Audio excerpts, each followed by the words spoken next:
the grounds and the assorted English replicas, the main house served as an inn. Rosina advertised the inn as a place where one could dine or could stay, whether it be for just one night or as a residential accommodation. Rosina had already been busy filling it with antiques, and it is said that many ghosts had come along with the furnishings. We go back now to the 1950s and are welcomed into the home of Squadron Leader Lane, he's ex-RAF, and his wife, who recently arrived from Yorkshire. We rung first for reservations by dialing G0233. Picture, if you will, a drawing room where we enjoy a real English tea, and perhaps later we'll join the locals in the dining room where we can indulge in the house specialty of roast beef and Yorkshire pudding and English trifle. After tea, we can take a wander and admire the full set of armor, complete with halberd.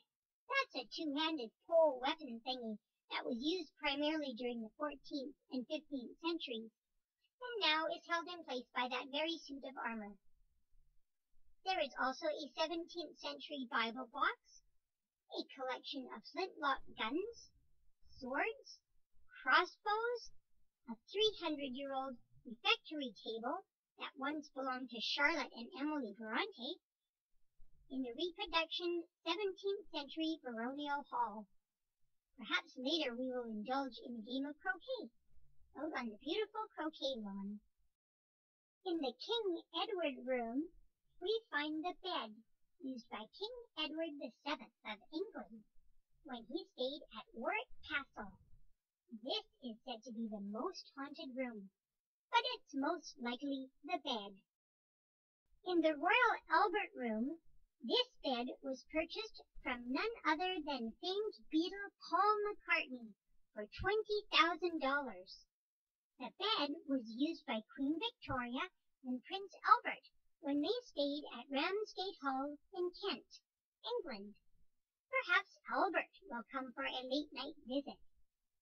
In the 50s, rooms at the Old England Inn go for between $3.50 a night all the way up to $10 a night.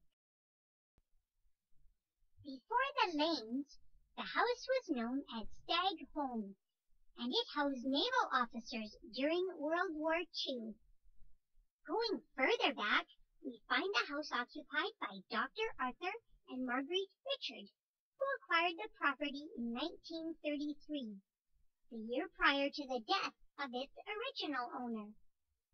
In the 1920s, it was home to Mrs. Tyrell Godman, and before that, it saw the likes of Sir James Lougheed.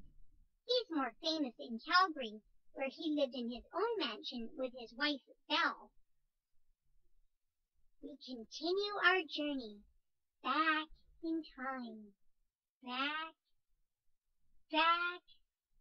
all the way to July of 1909. Why, to Samuel McClure, artist and painter, and he is very busy working on his sketches for the new home of Mr. Thomas Harry Slater. A house, nay, a mansion, to be built by artisans, beckoned across the sea from England and Scotland.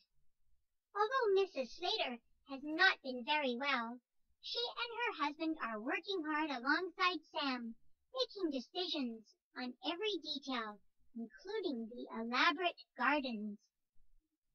They were there for every step from design through construction. The garden was especially important, as both husband and wife were avid gardeners. After moving into the new home, Mrs. Slater's daughter passed away, and she became very, very sick. Alas, the couple would only live in this beautiful mansion for 10 brief months. Perhaps it is Thomas or his wife that haunt the manor still, their dream home, for it was they who called their home